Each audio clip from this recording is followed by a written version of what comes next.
Leh curfew में थोड़ी ढील दी गई है। लोगों को बड़ी राहत मिली है। सुबह 10 से 2 बजे तक कर्फ्यू में ढील दी गई है। इंतजामिया ने दुकान खोलने की इजाजत दे दी है। लद्दाख मामले पर दिल्ली में होगी केडीए की पीसी। स्कूल और कॉलेज आज भी बंद रहेंगे। बता दें कि इलाके में इंटरनेट सर्विस मुतासिर रहेगी। इंटरनेट सर्विस लगातार मुतासिर है। इसके चलते कर्फ्यू में थोड़ी ढील दी गई है, जिससे लोगों को थोड़ी राहत जरूर मिली है। इस सिलसिले में सुबह 10 बजे से दोपहर 2 बजे तक कर्फ्यू में ढील दी गई है।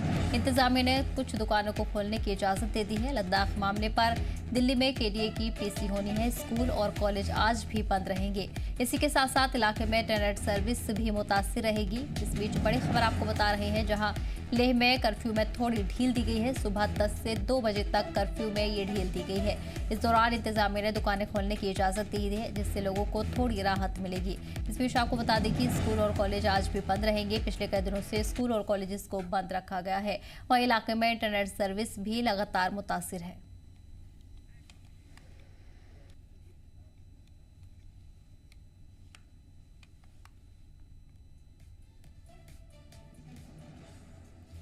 इस बीच आपको बता दें कि लेह में कर्फ्यू के दौरान थोड़ी ढील दी गई है। इंतजामिया की तरफ से ये ऐलान किया गया है, जिससे लोगों को थोड़ी राहत मिली है। इस दौरान सुबह 10 बजे से 2 बजे तक ये ढील दी गई है। इंतजामिया ने दुकानें खोलने की इजाजत दे दी है, जिससे लोग अपनी जरूरत का सामान खरीद सकते हैं। इसी के चलते लोगों को थोड़ी राहत दी गई है। 10 बजे से दोपहर 2 बजे तक के लिए ये राहत दी गई है। इसी पर खास जानकारी के लिए हमारे नुमाइंदे जिगमित जुड़ गए हैं। जिगमित, फिलहाल क्या डिटेल्स मिल रही है? कर्फ्यू में आज थोड़ी लोगों को ढील दी गई है। इस दौरान क्या कुछ ढील दी गई है और किस तरह से आगे कर्फ्यू जारी रहेगा? जी, जिस तरह से कल डिस्ट्रिक्ट मजिस्ट्रेट ले द्वारा जो फ्यूनरल प्रोसेशन के बाद जो कल 2 घंटे की जो ढील दी गई शाम को, उसके बाद फिर देर शाम एक ऑर्डर निकलता है। फिर उसमें कहा जाता है कि कल यानी आज जो है 30 तारीख को 10 बजे से लेकर 2 बजे तक जो है ढील दी जाएगी, जिसमें आपको बताता चलो ग्रोसरीज की दुकानें हो या एसेंशियल सर्विस हो या हार्डवेयर हो या वेजिटेबल शॉप्स हो, उनको खोलने की जो इजाजत दी जाएगी वो 10 बजे से लेकर जो है 2 बजे तक रहेगी। जी बिल्कुल। जिगमित, इसके अलावा लगातार कर्फ्यू का दौर अभी जारी है और तनाव वाली स्थिति भी बताई जा रही है। बड़ी तादाद में सुरक्षा बल को भी तैनात किया गया है, लेकिन इंतजामिया की तरफ से क्या उम्मीद की जा रही है? कब तक पूरी तरह से कर्फ्यू को बहाल किया जाएगा? जी, लॉ एंड ऑर्डर को मेंटेन करने के लिए जो है अलग अलग लोकेशंस पे जो है सुरक्षा बल जो है अभी तैनात है। और आपको बताता चलो 163 जो सेक्शन जो है अभी भी जो है इम्पोज किया गया है। कुछ देखा जा रहा है कुछ लोगों में ये राहत है कि दुकानें खुलने की वजह से जो खासकर सीजन जो अभी लेह में जो सीजन चल रहा है वो काम का सीजन चल रहा है, तो बहुत सारे जो बाहर के लेबर्स भी यहाँ पर काम करते हैं, जो कि दिन को कमा के जो है रात को वो खाते हैं, तो उनके लिए जो है मैं बताता चलो बहुत बड़ी राहत है। जो इस तरह की अभी जो दुकानें खुली गई है, कुछ डील दी गई है दुकानें खुलने की वजह से, उनके लिए वो बहुत बड़ी राहत रहेगी। जी बिल्कुल। जिगमित, इस दौरान स्कूल और कॉलेजेस भी लगातार बंद रहेंगे। आज भी स्कूल कॉलेज बंद रखने का जो ऐलान है वो जारी है। ऐसे में कब तक उम्मीद की जा सकती है कि स्कूल और कॉलेज खुले रहेंगे, क्योंकि कहीं ना कहीं इससे पढ़ाई भी मुतासिर हो रही है? जी, जिस तरह से कंसर्न डिपार्टमेंट द्वारा कल फिर एक ऑर्डर निकाला गया जिसमें आज के दिन स्पेसिफिकली कहा गया कि आज के दिन जो स्कूल्स और कॉलेजेस जो प्राइवेट वो जितने भी आंगनबाड़ी सेंटर्स जो हैं वो आज के दिन जो है बंद रहेंगे। आगे की किस तरह की स्टेप्स रहेंगी वो कंसर्न डिपार्टमेंट द्वारा ऑर्डर के थ्रू फिर पता चलेगा। जी जिगमित, इसके साथ ही बातचीत को लेकर जो उम्मीद की जा रही है, बातचीत को लेकर क्या कुछ डिटेल्स मिल रही है? कितने लंबे वक्त बाद ये बातचीत होगी और क्या केडीए के मेंबरान इस बातचीत के लिए राजी हैं? कल जिस तरह से एपेक्स बॉडी ले द्वारा एक प्रेस कॉन्फ्रेंस की गई, जिसमें उन्होंने कहा है कि उनके एक इम्पोर्टेंट मीटिंग कल हुई, जिसमें सर्वसम्मति से ये उन्होंने डिसाइड किया। उनका कहना है कि जब तक हालात जो है वो दोबारा से ठीक नहीं होते और साथ ही साथ कुछ उनका डिमांड है वो जब तक सुनी नहीं जाती। बिल्कुल। तो इस बीच आपको बता दें कि थोड़ी राहत इंतजामिया की तरफ से दी गई है, लेकिन फिर भी सख्ती बरती जा रही है। जिगमित, तमाम जानकारी के लिए बहुत बहुत शुक्रिया। बढ़ेंगे आगे। और वहीं आईजीपी कश्मीर ने सिक्योरिटी जायजा मीटिंग की है। दहशतगर्दी मुखालिफ ऑपरेशंस पर जोर दिया गया है। सोशल मीडिया पर कड़ी निगरानी जरूरी है। आईजीपी की तरफ से ये हुक्म दिया गया है। नशा तस्करी पर सख्त निगरानी की हिदायत दी गई है। साथ ही हसास इलाकों में गश्त बढ़ाने की हिदायत दी गई है। पुलिस जांच क्वालिटी बेहतर बनाने की भी हिदायत दी गई है। आईजीपी कश्मीर वीके बिरदी ने श्रीनगर में एक अहम सिक्योरिटी मीटिंग की सदारत की है। मीटिंग में रेंज आईजीपी, जिला एसएसपी और सीनियर अफसरान शामिल हुए हैं। अफसरों ने अपने अपने इलाकों की सिक्योरिटी और क्राइम सिचुएशन पर ब्रीफिंग दी है। दहशतगर्दी मुखालिफ ऑपरेशंस, लॉ एंड ऑर्डर और पब्लिक सेफ्टी पर गहरी चर्चा हुई। सोशल मीडिया पर निगरानी तेज करने की बात हुई ताकि अफवाह और मुल्क मुखालिफ कंटेंट पर लगाम लगाई जा सके। ड्रग्स के खिलाफ सख्त कार्रवाई की हिदायत दी गई है। आईजीपी ने कहा है कि नेटवर्क तोड़ो सिर्फ गिरफ्तारी नहीं, रिहैब और आवाम से जुड़ाव भी जरूरी है। इस मीटिंग में जिलेवार सिक्योरिटी प्लान पर भी चर्चा हुई है, खासतौर पर सेंसिटिव एरियाज और इंटेलिजेंस को लेकर। रात की गश्त, निगरानी और तेज रिस्पांस पर जोर दिया गया है। आईजीपी ने पुलिस की मेहनत की तारीफ की है, लेकिन साथ ही कहा है कि जांच की क्वालिटी बेहतर हो और पुलिस अवाम के साथ खड़ी नजर आए।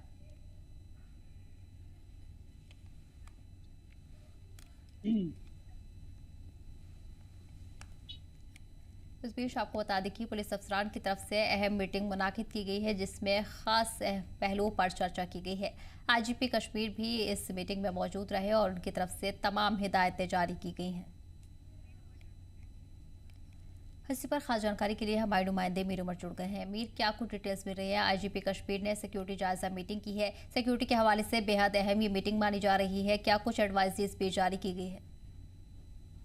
बिल्कुल, ये एक हाई लेवल मीटिंग की गई थी जिसमें आईजीपी कश्मीर जो है इस मीटिंग की सदारत कर रहे थे। और अगर इस मीटिंग में देखें तो सभी जो डीआईजी रेंज ऑफिसर्स जो है वो इसमें मौजूद थे और डिस्ट्रिक्ट्स के जो एसएसपीज हैं और साथ साथ जो हाई लेवल जो पुलिस ऑफिसर्स हैं वो इस मीटिंग में मौजूद थे।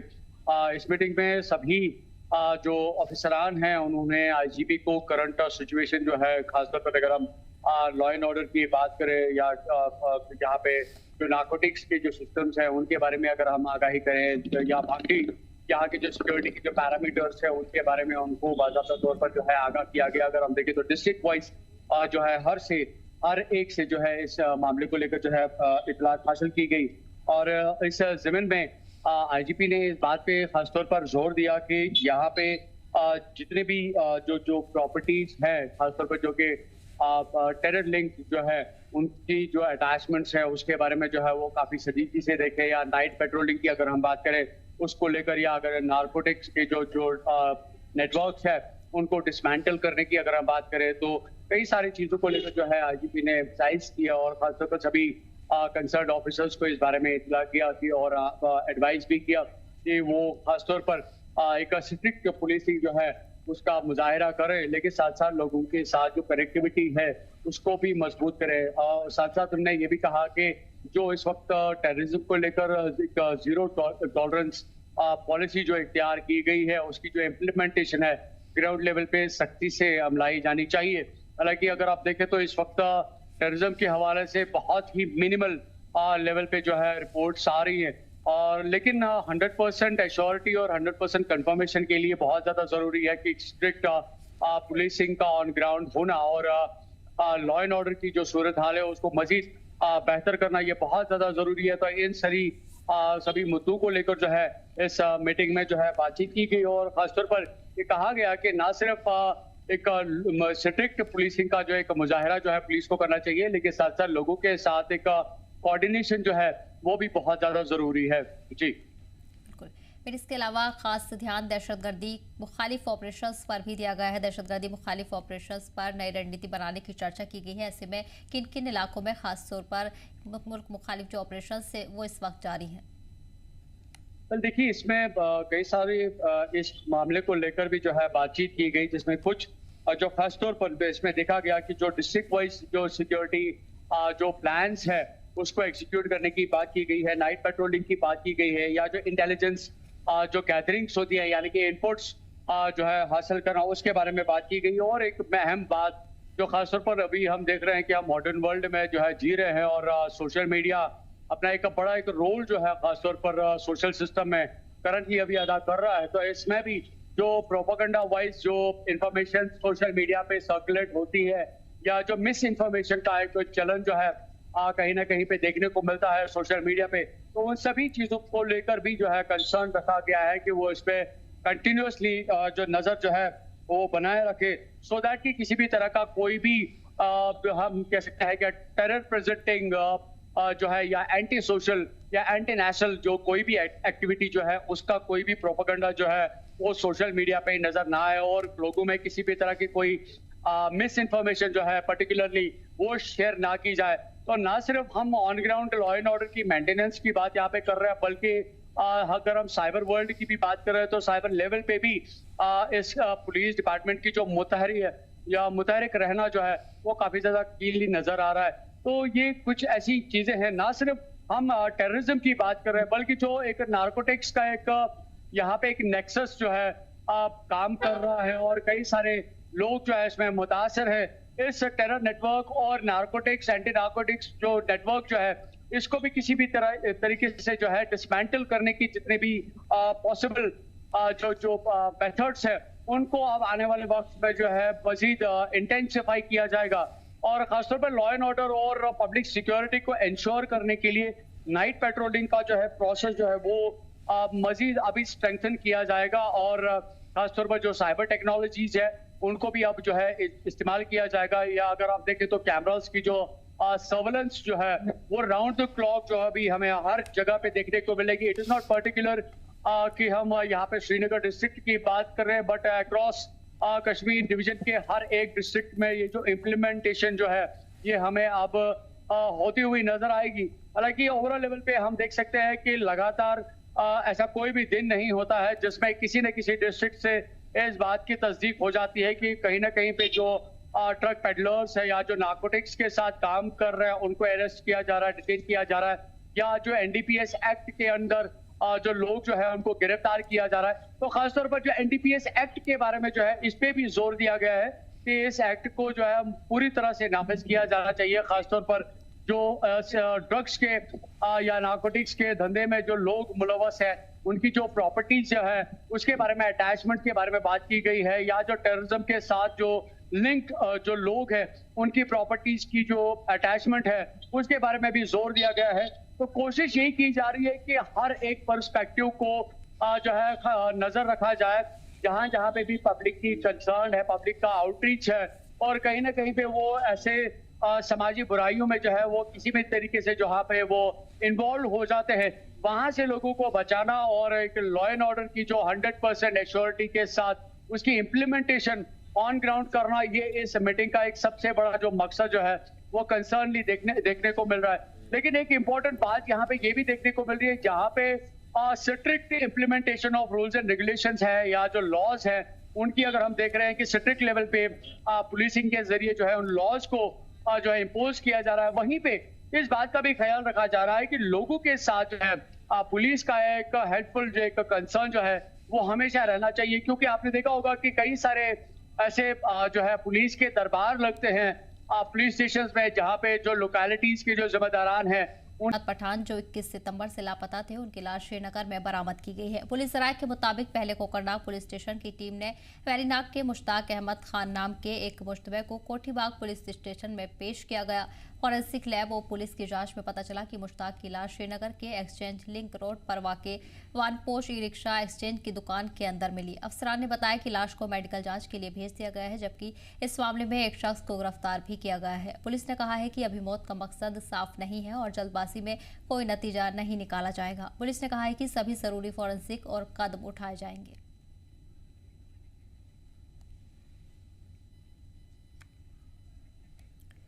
शोपिया में कल रात एक दर्दनाक सड़क हादसा पेश आया। अरहमा शाइन के पास डीसी ऑफिस रोड पर टाटा मोबाइल और i20 कार की आमने सामने टक्कर हो गई, जिसमें 4 लोग जख्मी हो गए।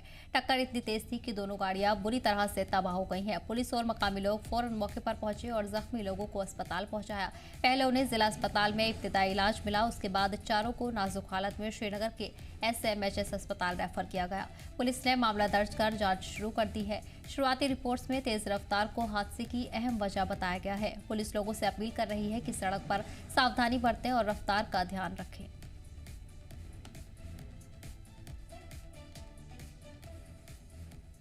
जम्मू कश्मीर अंजुमन शरिया शियान ने बडगाम में प्रेस कॉन्फ्रेंस की है। आगा सैयद मुंतसिर मेहदी ने कहा कि पुलिस उन नौजवानों को हिरासत में ले रही है जो 2025 के मुहर्रम जुलूस में मागम शहर में फिलिस्तीनी झंडे उठा रहे थे। उन्होंने पुलिस से अपील की है कि इन नौजवानों को कड़ी कार्रवाई के बजाय काउंसलिंग दी जाए, क्योंकि कानूनी कार्रवाई उनके करियर को नुकसान पहुंचाएगी और रोजगार पर असर डालेगी। आगा मुंतसिर ने कहा है कि इन नौजवानों को भड़काने वालों के खिलाफ कार्रवाई हो और FIR वापस लेकर नौजवानों को सही रास्ता दिखाया जाए। इस वक्त अपने बिलों में छुपे हुए हैं, अपने फ़ोन स्विच ऑफ रखें। जो उन्होंने सो कॉल्ड हेल्पलाइंस और ईमेल एड्रेसेस दिए वो सारे आउट ऑफ रीच है, कहीं से राब्ता इनसे नहीं हो पा रहा है। तो मेरे ख्याल से इस सेंसिटिविटी को समझकर पुलिस इंतज़ामिया को मेरे ख्याल से एक रिक्वेस्ट है on behalf of Jammu Kashmir के लोगों के बिहार पर। जम्मू कश्मीर का एक बच्चा इस वक्त यही चाहता है कि ये चार्जेस जो है ये फिलफोर वापस लिए जाएं।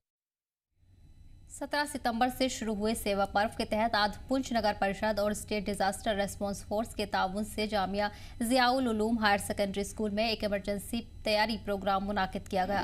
इस प्रोग्राम का मकसद स्कूल में बच्चों और स्टाफ को इमरजेंसी सूरत हाल में बेहतर तरीके से काम लेने की समझ देना था। SDRF टीम ने न सिर्फ जानकारी साझा की बल्कि लाइव डेमो के जरिए बताया कि दिल का दौरा पड़ने पर क्या किया जा सकता है, गैस सिलेंडर से लगी आग को किस तरह बुझाया जा सकता है और ऊपरी मंजिल से लोगों को महफूज कैसे निकाला जाए। प्रैक्टिकल सेशन को बच्चों और स्टाफ ने खूब सराहा। इस दौरान उन्हें ऐसी ज़रूरी जानकारी मिली जो किसी की जान बचा सकती है। म्युनिसिपल काउंसिल ने SDRF के साथ मिलकर जामिया ज़ालूम हाई सेकेंडरी स्कूल में सेवा पर्व के तहत इमरजेंसी प्रिपेयर्डनेस का प्रोग्राम रखा था।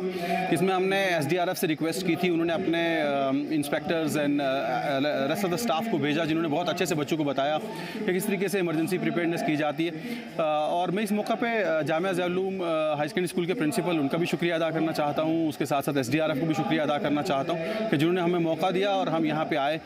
जिस तरह ये एक कड़ी है जो 17 तारीख से सेवा पर्व के तहत हमने शुरू की और इसको हमने 2 तारीख को ख़त्म करना है। इस दौरान मैंने बहुत सारे प्रोग्राम्स किए हैं, जिस तरह से हमने क्लीनर्स ड्राइव किए, प्लांटेशन ड्राइव्स किए हैं, कम्युनिटी लंच किया है, बहुत सारे प्रोग्राम्स किए, उसी की एक कड़ी थी और ये 2 तारीख को हम ख़त्म करेंगे। बहुत शुक्रिया। पूरे मुल्क की तरह जम्मू कश्मीर में भी सेवा पर्व के तहत पुलिस और जिला इंतजामिया की ओर से सफाई, सेहत और समाज सेवा को बढ़ावा देने के लिए लगातार प्रोग्राम मुनाकिद किए जा रहे हैं। इसी जिम्मे में राजौरी टाउन में चिल्ड्रन कम जनाना पार्क में एक बड़े लेवल में सफाई मुहिम चलाई गई। इस मुहिम में पुलिस के सीनियर अफसरान शामिल हुए। इस मौके पर DIG राजौरी, पुंछ रेंज तजिंदर सिंह समेत आर्मी और पुलिस के आला अफसर मौजूद रहे। SSP गौरव शेखरवार ने मीडिया से बात करते हुए कहा कि सेवा पर्व के तहत 17 सितंबर से ही पुलिस थानों और पोस्टों में सफाई और बेदारी मुहिम चलाई जा रही है। SSP ने आम लोगों से भी अपील की है कि घर और पब्लिक प्लेसेस की सफाई को अपनी शख्सी जिम्मेदारी समझें ताकि हम एक सेहतमंद और साफ समाज की तरफ बढ़ सकते हैं। जैसे कि आप जानते हैं कि सेवा पर्व में जो एक क्लीनलीनेस और जो हेल्थ का एक मोटिव था, तो राजौरी पुलिस पहले से ही जिस दिन से हमने 17 सितंबर से ही हमारे अपनी जो थाने चौकियाँ, हमारी जो पुलिस पोस्ट हैं उसमें हमने साफ़ सफाई के अभियान चलाए। हमें रियलाइज़ हुआ कि चिल्ड्रन पार्क एक ऐसी जगह है, एक तो राजौरी के एकदम सेंट्रल में और बहुत सारे बच्चे सुबह शाम खेलने आते हैं। तो एक इसी सेवा पर्व में to promote the cleanliness and hygiene एक राजौरी पुलिस की तरफ से हमने साफ़ सफाई का अभियान चलाया है। ये अभियान 2 अक्टूबर तक 17 सितंबर से हम चला रहे हैं, ऐसे चलते रहेंगे। पुंछ जिले में अष्टमी का मुकद्दस पर्व बड़े अकीदत और एहतराम के साथ मनाया गया। इस मौके पर महाकाली मंदिर में हजारों की तादाद में अकीदतमंद दर्शन के लिए उमड़े। सुबह तड़के से ही मंदिर के बाहर लंबी कतारें लगी हुई हैं, जिसमें मर्द, ख्वातीन और बच्चे शामिल हैं। भक्तों ने मां महाकाली को फूल, नारियल और मिठाई चढ़ाकर मां का आशीर्वाद हासिल किया। मंदिर को इस मौके पर दियों और फूलों से सजाया गया है। मंदिर कमेटी की ओर से खास पूजा और भजन कीर्तन का भी इनेकाद हुआ, जिससे माहौल पूरी तरह रूहानी रंग में रंग गया। मंदिर में कंजक पूजन भी किया गया। वहीं अकीदतमंदों ने अपने अपने घरों की कन्याओं को भी पूजा और प्रसाद का एहतमाम किया।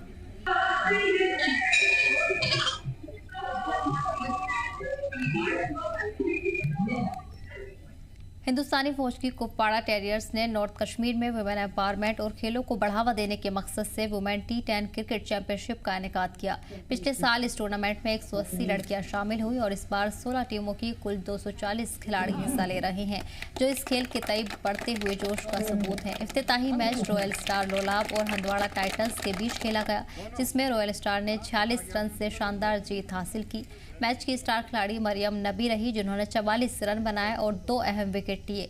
दूसरा मैच कुपवाड़ा पब्लिक स्कूल और WCC कुपवाड़ा के बीच हुआ, जिसमें WCC ने भारी बढ़त से जीत हासिल की।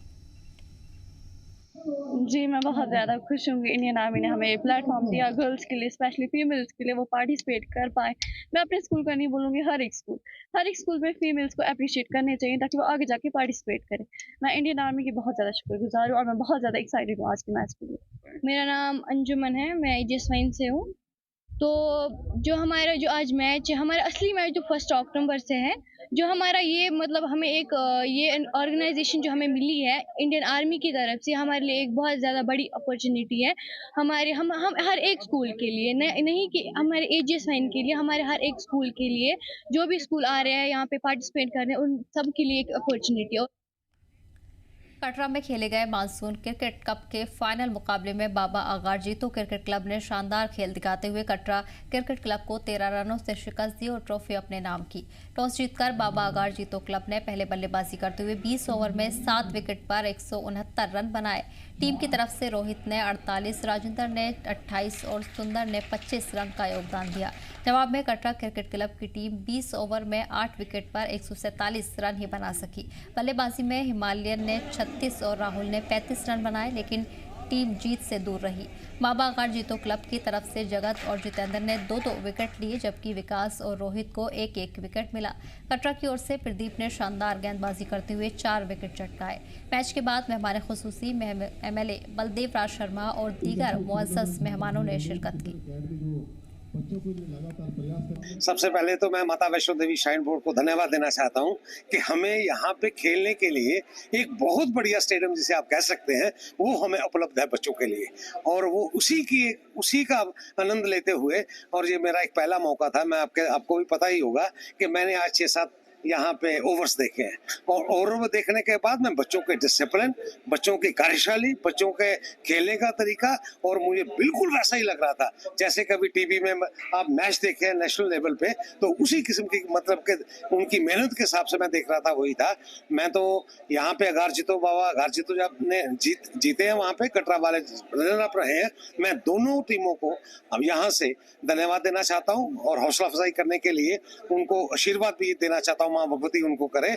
और कटरा का क्रिकेट और कटरा के सराउंडिंग्स का क्रिकेट और ऑर्गेनाइजर ने जिस किस्म की यहाँ पे सपोर्ट की है खास तौर पे, तो उनको भी मैं धन्यवाद देना चाहता हूँ।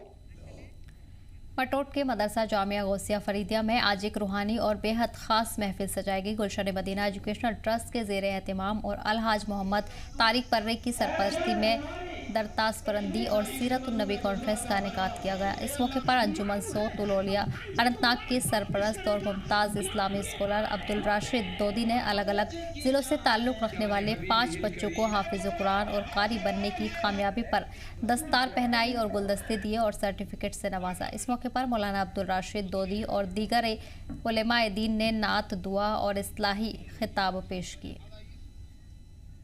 और माशाल्लाह हमने इसी मदरसे में इसी तालीम हासिल किया और हाफिज़ कुरान बने आज, तो आज हमारी दस्तार बंदी हो गई, सनद मिल गई यहाँ से। बहुत अच्छा माशाल्लाह, खुशी हो गई हमें भी।